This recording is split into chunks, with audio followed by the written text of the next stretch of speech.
Hello, my name is Dr. Ijeoma Nodimo-Para, and I am a med-peds physician at Wayne Health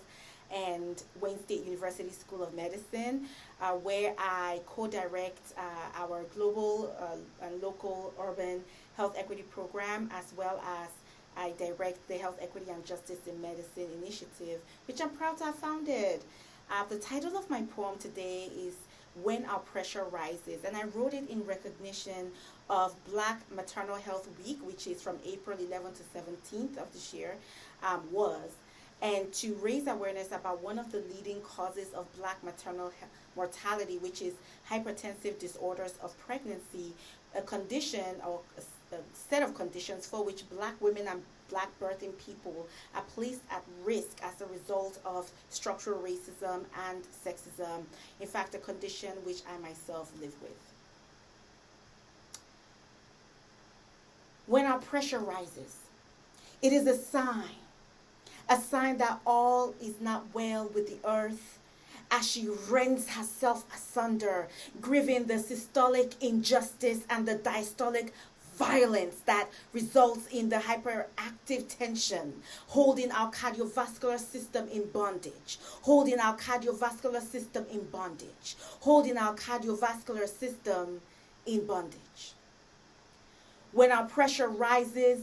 it is a sign that the heavens are ablaze and hell is frozen over as deities protest mortal refusal to contend with an intersectional history that reached out of the bowels of barbarity to snatch melaninated royalty from her throne, to the cotton and rice fields, to carry civilization on her back, in her womb, on her breasts, has stolen labor on stolen land, forcing the birth of nations through her loins, leaving behind receipts of trauma in our blood vessels, our atria and ventricles, our liver and kidneys, our placentas, our womb, our babies, our tombs.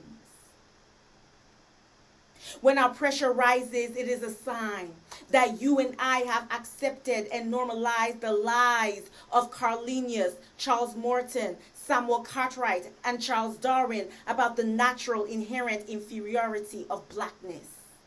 The lie that says our bodies are somehow different, less than.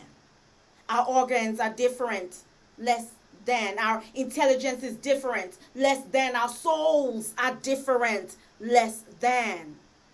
While the ongoing violence of the pathology of racism, sexism, and racial capitalism is shrouded from responsibility for the symptoms it produces in our bodies, the weathering that weighs on our physiology, the chronic toxic stress and pain it imprints on our anatomy, the most egregious human tragedy unreconciled.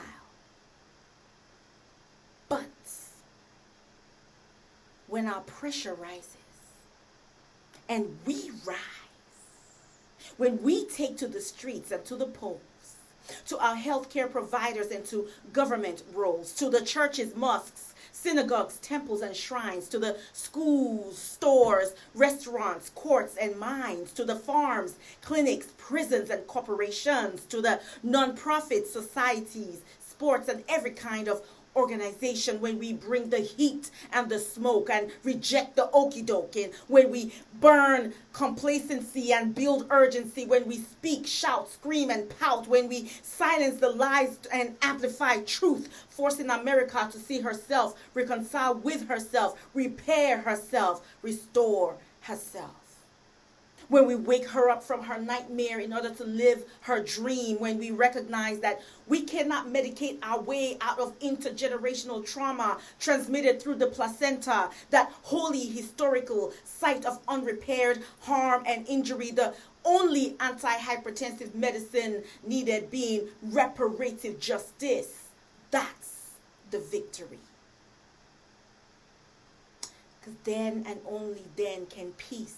restore the homeostasis that counters the weathering upon our bodies, reconciling the systolic and diastolic tension held in our vessels, healing the trauma that shreds our telomeres, reclaiming our bodies, liberating our cardiovascular system from bondage, liberating our cardiovascular system from bondage, liberating our cardiovascular system